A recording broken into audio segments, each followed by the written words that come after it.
the answer to yours and my question, Catherine, that is Global Music Match an experiment? I'm Mr. Tentative and Shy in large and crowded places.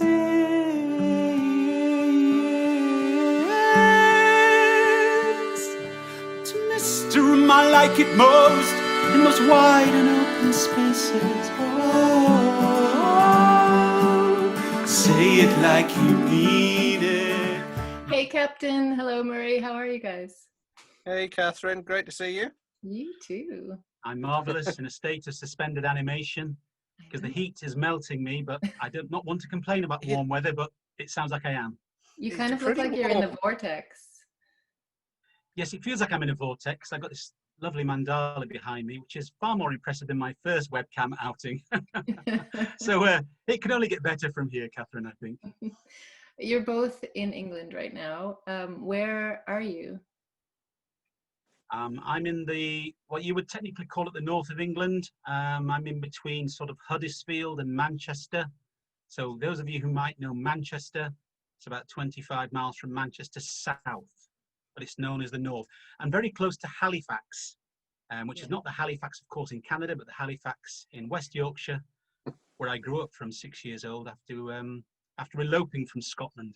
And I'm in what's known as the East Midlands, so I'm a little bit south of the Captain in Nottinghamshire, in a little town called Retford that nobody will have heard of, or very few people will have heard of, but near to Sheffield. So we're about 50 miles apart from each other, I think, something like that at the moment. Okay, and 50 miles, but he's never far when I close my eyes. He's right there. Silent accordion. It must be hard for you guys to not be playing music together right now. Has it been since March, or when did you last? Yeah.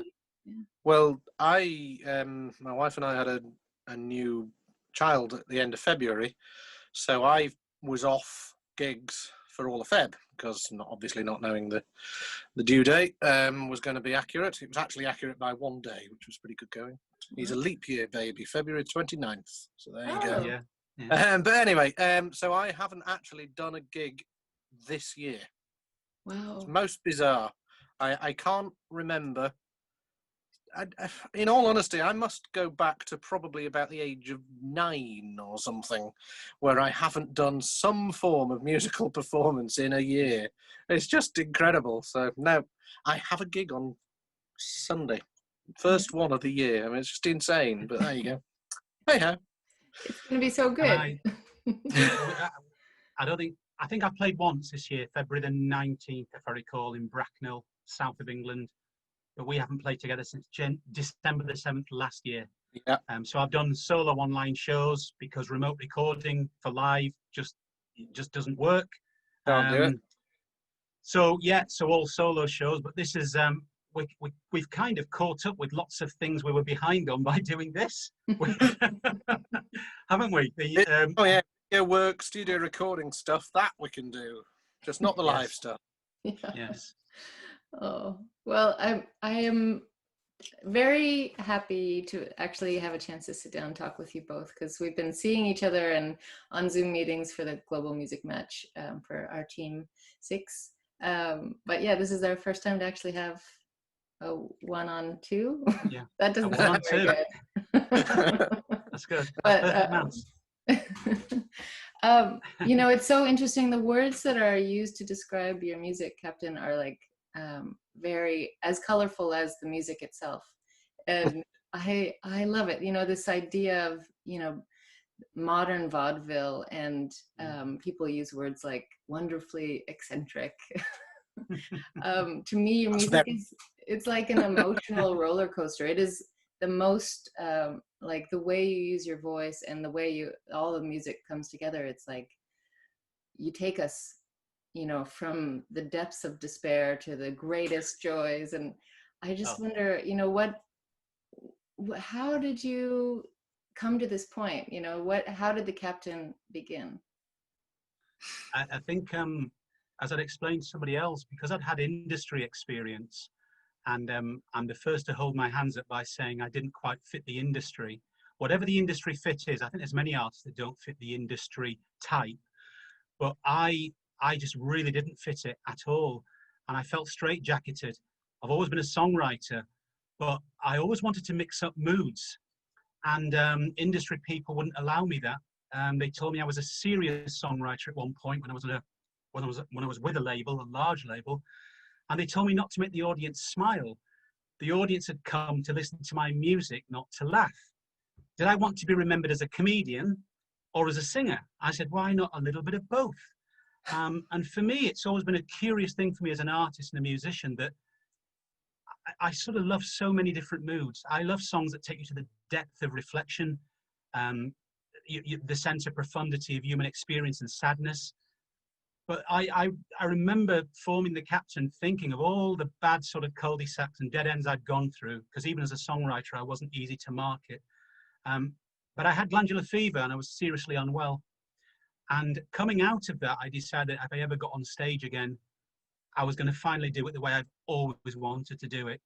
And I had advice from people telling me that it was ridiculous, it was multifaceted, it was like an exercise in mental health. And I said, well, maybe I'm all of those things. And I decided to embrace the whole story. The lost waves are all the things we don't see anymore. The hidden artifacts, the ancient truths, the magic that we just don't see on this planet anymore as a rule, because we all have so many blind spots as human beings now. So I think eventually I created something that I thought this would be the show I want to see. I did it for me at first. It was my own truth completely. And if people thought it was mad, they thought it was mad. But I think most people that resonate with it and connect with it know that it's my true self as the Captain, in a sense. It's everything I was told I couldn't do.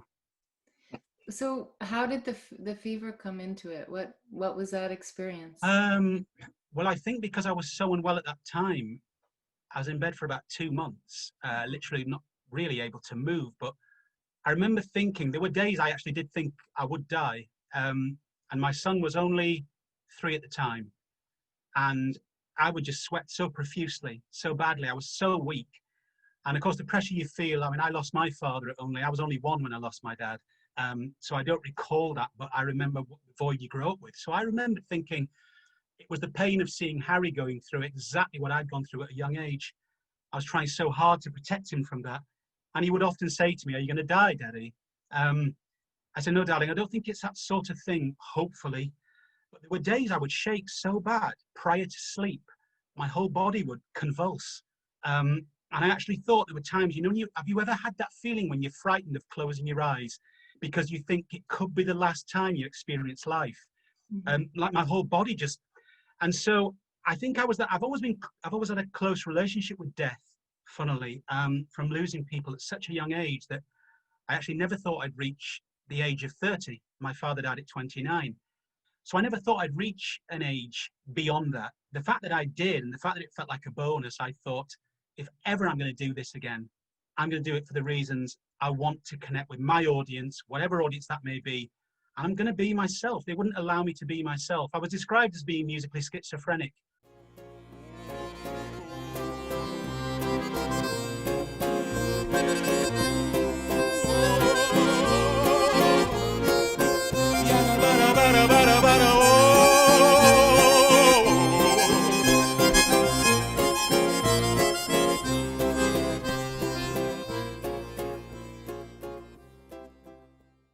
What I was saying earlier, that every time I do a show, I think this might be my last show.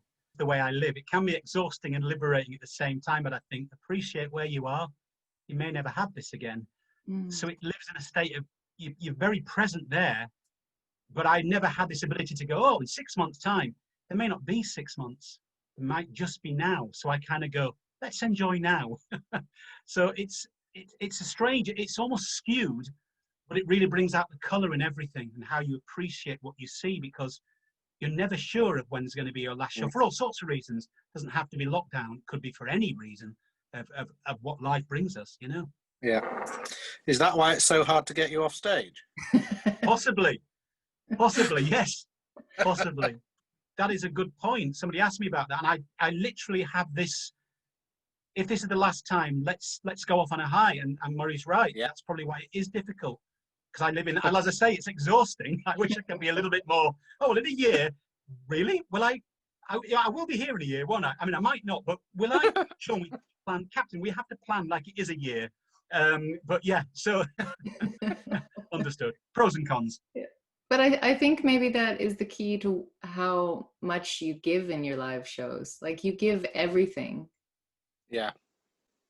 Yeah, they Yes. they are very, very physical, very exhausting, and very rewarding gigs. But they are, yeah, it's not just I don't think I've ever done it's a dreadful phrase, but I don't think I've ever done a money earning gig with the Captain. It's always everything on the line, heart, full emotions. Here we go. No matter what, even if it's small audience, big audience, whatever, it's a big gig every time.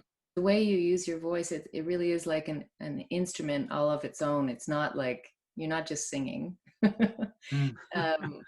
you want to talk about that?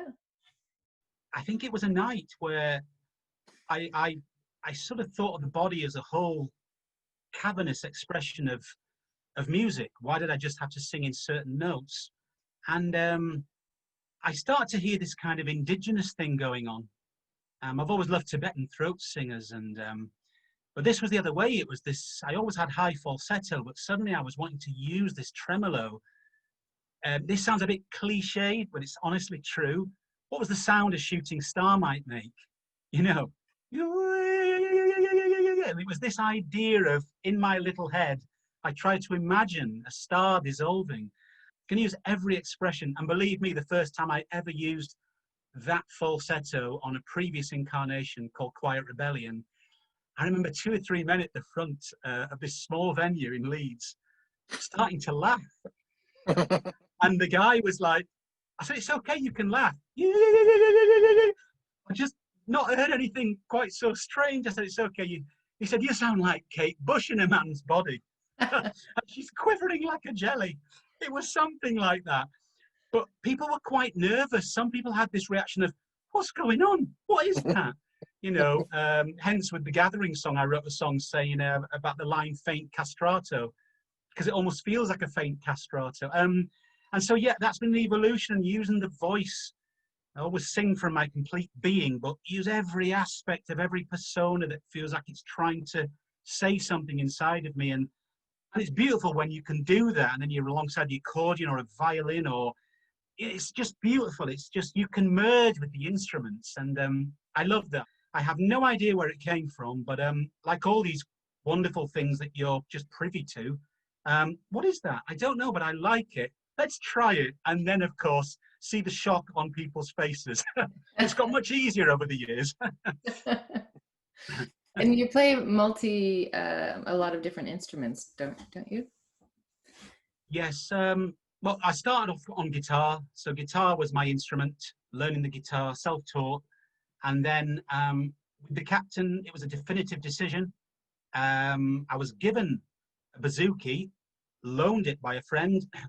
And then I thought, the Captain, what am I going to play? Bouzouki and ukulele were the 2 instruments I started with. I thought about things like sitterns and even the sitar, but it's just the size of a sitar. But yeah, and just transposed my sort of craft on a stringed instrument onto the bouzouki. And yeah, it has that natural medievally troubadour drop AD I tune it to, so you got that lovely, it's almost like dadgad for the guitar, these lovely drones, and something emanated from it. And I think the ukulele is similar, because there's a playfulness to the ukulele. The ukulele is like a child, and I think because the fact it's only 4 strings and it's nylon, it actually removes a lot of frequencies. I think it's an amazing songwriting tool. So it creates a different flavor. So any song we do as the Captain, whether it's bouzouki led or ukulele led, I like the playfulness that we get and the difference in variety of sonic expression. Mm-hmm. And it goes so well with the accordion too. Like, oh, it's perfect. Yeah. Yeah. I think there's a whole multiplicity thing. The accordion is one of those unusual keyboard instruments that actually blends better with other instruments than your standard keyboard instruments. So the piano, because it's more percussive, because it doesn't sustain in the same way, it's a different feel. Whereas the accordion is more like a singer. It's a wind instrument primarily. It's just got a keyboard, and so we are able to blend and react in a more organic and natural way. The other thing that goes on is the way that the captain's chords just bizarrely happen to meet the exact same bizarre chords that live in my head. It doesn't happen very often. I've worked with many a guitarist over the years, and it almost is the opposite. It doesn't quite fit. Somehow, the way the tones come out of either the bouzouki or the uke just really fits, beautifully meshes with the accordion sound. Without getting too technical on accordions, the standard accordion does have its left hand is built from triads. It's unbelievably triadic. I've actually customized mine, and I use a lot more open fifths than triads because I love a little bit of uncertainty. I don't feel that I should give, or that the captain should give, or anyone should give the full answer. I like a little bit of doubt and uncertainty, that you can imply things, you can hint at a tone or a chord or a flavour, but it's not 100% there, and then you can go off on another little journey and do this and do that. And I think that's where the captain and my styles blended so well, because we both live in that place of just slight obscurity and slight hint, as opposed to painting by numbers, which the other feels a bit like for me.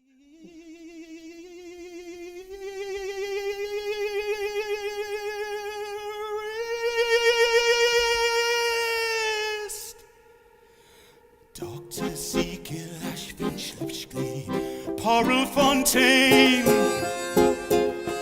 more powder blue eyes, full of ghostly deception, and a corset that might fuel her superior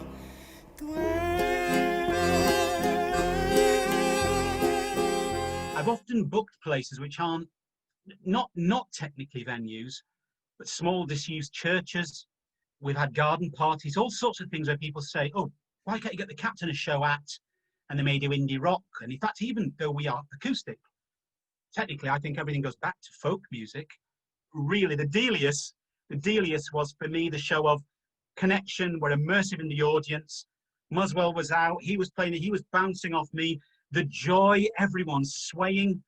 And about halfway through, often, even with my own shows, I feel like I'm sort of 7 years old again, before life kind of envisage this kind of bitterness or cynical aspect. I'm looking at people as pure. I'll go and sit on people's laps, often kiss gentlemen. Yeah, I have very few boundaries, as I say, but it's almost like a childlike state I resort to, and it's almost shamanic. I think it was the nearest I could say to maybe being as comfortable inside one's mother's womb, being calm, being fed, hearing the noise of moving traffic or the ocean or whatever.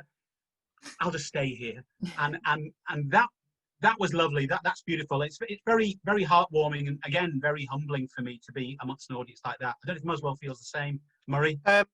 Very, very similar, although a different gig, but for all the same reasons.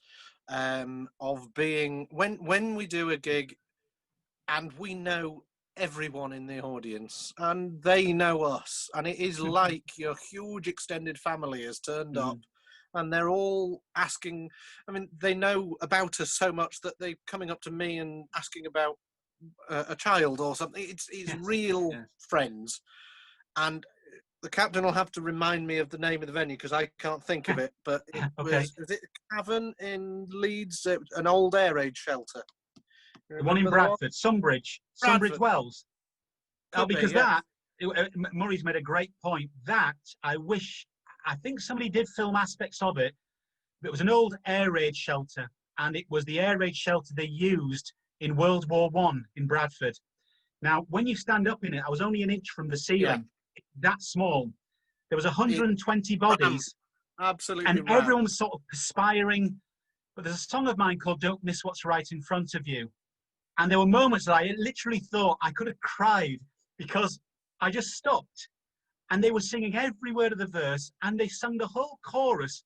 Yeah. I've never found footage of that, and if I could, that might be a really key point, because I think it's probably my most arresting memory from any show, that the audience sung every word and sung the chorus, and it was so tangible that you went, it was like, am I hearing this? It was, yeah. I won't forget it.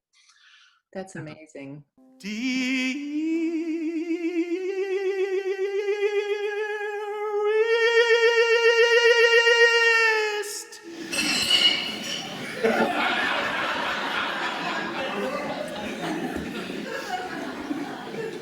That was a beautiful moment.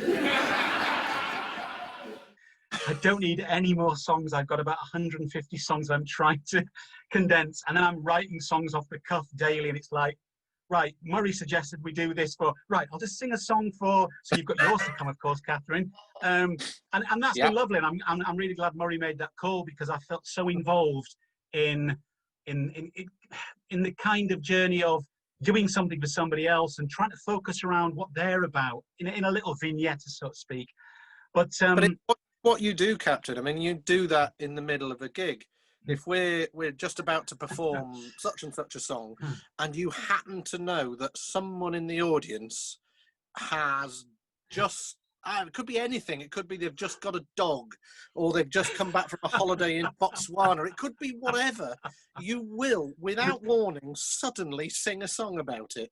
That ability to just instantly craft a song is something that's why I said it. It was absolutely, it is part of the Captain.